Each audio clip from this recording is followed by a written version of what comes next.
안녕하십니까. 고승법어 성철스님 편지 77회차 서일보입니다. 지난 시간에 성철스님은 불교에서는 일체 중생 계유불성이라 누구나 다 불성 같다라고 합니다. 성불하여 저 연하대 위에 앉아 계신 분이나 죄를 많이 지어서 무간지옥에 떨어져 있는 지옥 중생이나 자성의 자리인 실성은 같다는 것이죠. 가장 선한 것을 부처라 하고 가장 악한 것을 마귀라고 하지만 부처 이전의 본성이나 마귀 전의 본성으로 돌아가면 둘 다 똑같다는 것인데요. 그렇게 마귀와 부처가 다르지 않고 부처와 중생이 다르지 않은 것입니다. 라고 했는데요.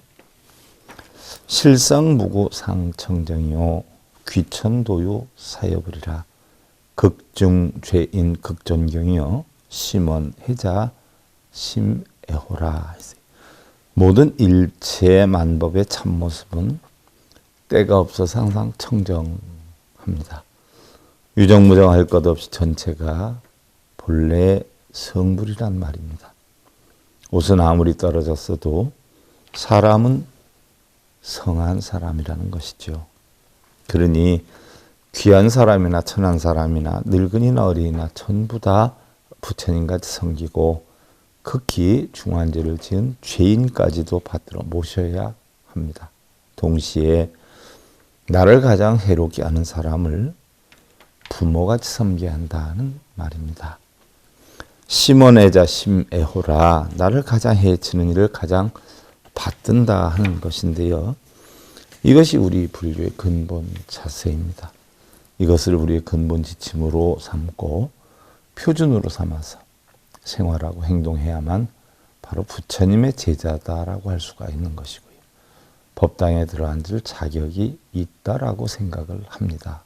근본은 원수를 부모와 같이 섬기자는 것입니다. 일체 법불생이요 일체 법불멸이라 양릉여시에 재불상현전이라. 이것은 화엄경에 있는 말씀이죠.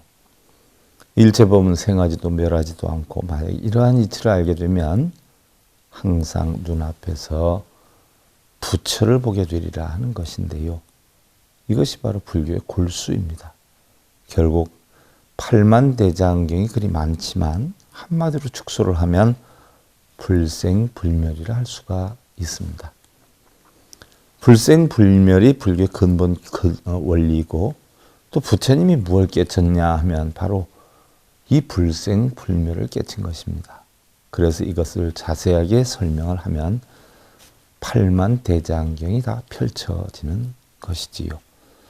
그런데 보통 상식적으로 생각을 해보면 세상 만물 자체가 생자필멸입니다. 형성된 것은 반드시 소멸된다는 것이지요. 그러면 생자는 필멸인데 어째서 모든 것이 나지도 않고 없어지지도 않는다 했는가? 그것은 거짓말이 아닌가? 당연히 그런 질문도 할 수가 있을 것입니다. 세상에 생자필멸 아닌 것이 무엇이 있겠습니까? 무엇이든 만들어진 것은 다 멸하는 것입니다. 그런데 부처님은 왜 모든 것이 불생불멸이라 했는가? 이것을 바르게 알려면 도를 확실히 깨우쳐서 일체가 나지도 않고 멸하지도 않는 그 도리를 알게 되면 그때는 아무런 상관이 없는 것인데요. 그렇게 되기 전에는 누구든지 의심을 안 할래 안 할 수가 없는 것이지요. 그럼 모든 것이 일체 만법이 불생불멸이라면 우주는 어떻게 되는 것인가? 그것은 상주불멸입니다. 그래서 불생불멸인 이 우주를 불교에서는 상주법계라고 합니다. 항상 머물러 있는 법의 세계다라고 하는 것이지요. 그래서 이것을 바로 알면 바로 불교를 바르게 아는 동시에 모든 불교의 문제가 다 해결이 되지만 이것을 바르게 알지 못할 것 같으면 불교에 대해서는 영영 모르고 마는 것입니다. 라고 했는데 다음 시간에 살펴보기로 하고요. 고승법어 성철스님 편지 77회차 서길봉이었습니다. 행복으로 가는 징검다리에 서길봉 스님이 여러분들을 초대합니다. SIB 불교교육대학에서는 더 듣다, 생활 속의 천수경, 달마대사 성관법, 현대생활 불교 법요지,